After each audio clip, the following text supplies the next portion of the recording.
Danny, you have lobbied extensively against the 2015 Iran nuclear deal, the JCPOA.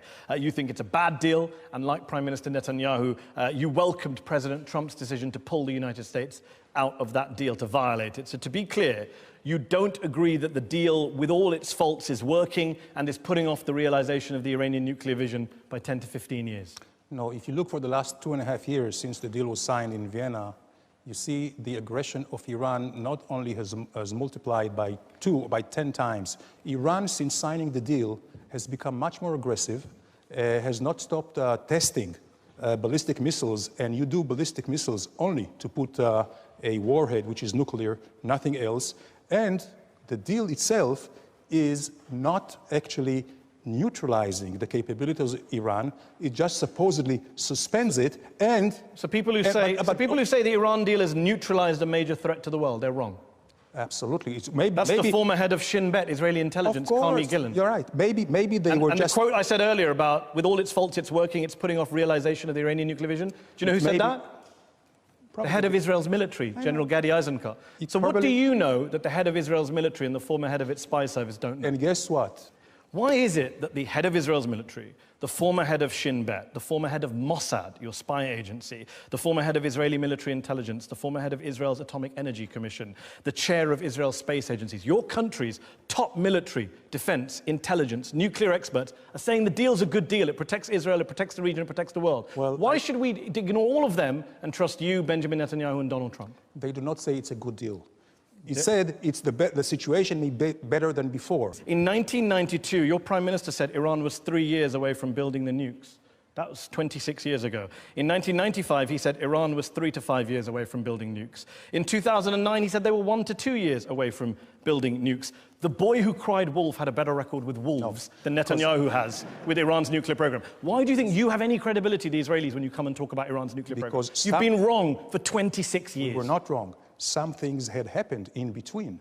There were some who prevented Iran to rush for it. And there were some... Come on, Dan. There were some... Every 2 to 3 years, Netanyahu issued a warning, and suddenly something happened to make his warning just inaccurate. Well, I can tell you You've been that the Iranians themselves say that the international community is sabotaging their program. So things have happened. That's it.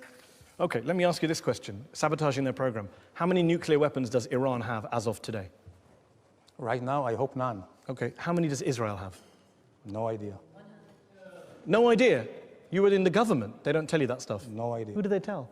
No idea. I'm telling you, I never discussed it. But it's irrelevant. It's between... You never discussed Israel's nuclear weapons. You can say that hand on heart. You've never discussed Israel's nuclear... You're expecting us to believe that the Deputy Foreign Minister of Israel never discussed Israel's nuclear deterrent? Seriously, then? No. So let me tell you, no?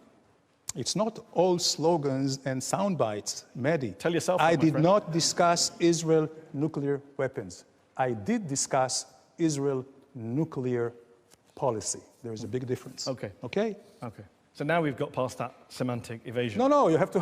How many nuclear weapons does Israel have? Because experts say it's anywhere between 80 and 400. So what? So what? Yeah, so what? Has Israel ever threatened... Do you recognize the hypocrisy of Israel having a secret illicit nuclear weapons program that it won't open up its doors to and won't talk about, and then lecturing everyone else in the region about nuclear weapons? Absolutely not. You know why? You talked about hypocrisy. I tell you.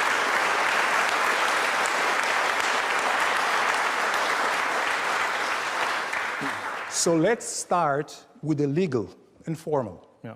Israel has never been a member, a signatory of the NPT, so we are not breaking any rules. Iran was, Iraq was, Syria is, and they all try to cheat. Number one. We never recognized the laws in the first place. No. Secondly, Israel is the only country in the world who has been, threatened to just erase them. Has Israel ever threatened to erase and attack any country? I think you'll find plenty of pretty genocidal statements from Israeli leaders. Show it to me. Shimon Peres said in response to Mahmoud Ahmadinejad that we could wipe Iran. Iran has every day threatening to erase Israel. I'm not talking about Iran. I'm asking about Israel's nuclear program. Saddam Hussein said he would burn the entire country of Israel. Assad, Hamas. You know what? Even members of Israeli Knesset, Arab countries. Danny, I'll ask again. We've gone off on a lovely diversion, which you're the master of. How many nuclear weapons does Israel have? I don't know. By the way, another diversion, which I have to say. No. I have to say. You can't pre-announce your diversions. Let me ask again. If an Iranian guest came on my show and I asked him about Iran's nuclear program, he said, I don't know, I'm not going to talk about it. Would you be okay with that? You'd be outraged. Of course and I yet would you be. sit here as a former minister of the Israeli government saying, I don't know, never talked about nukes with anyone. Because there was like 16 United Nations Security Council resolutions against Iran. And there is against Israel. And there is against Israel as well. About your nuclear program? No. Yes, there is. UN Resolution 487. Let me read it to you. The UN Security Council in 1981 says, calls upon Israel urgently to place its nuclear facilities under the safeguards of the IAEA. Why haven't you done that? Because I'll tell you all why.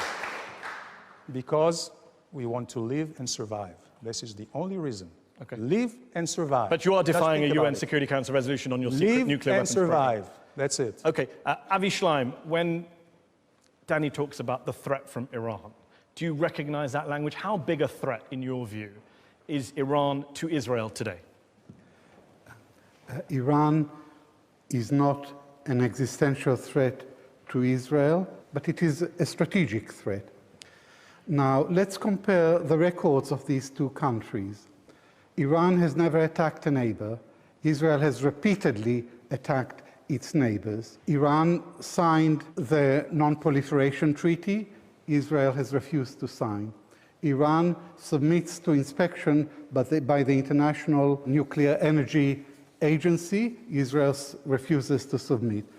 Iran has no nuclear weapons.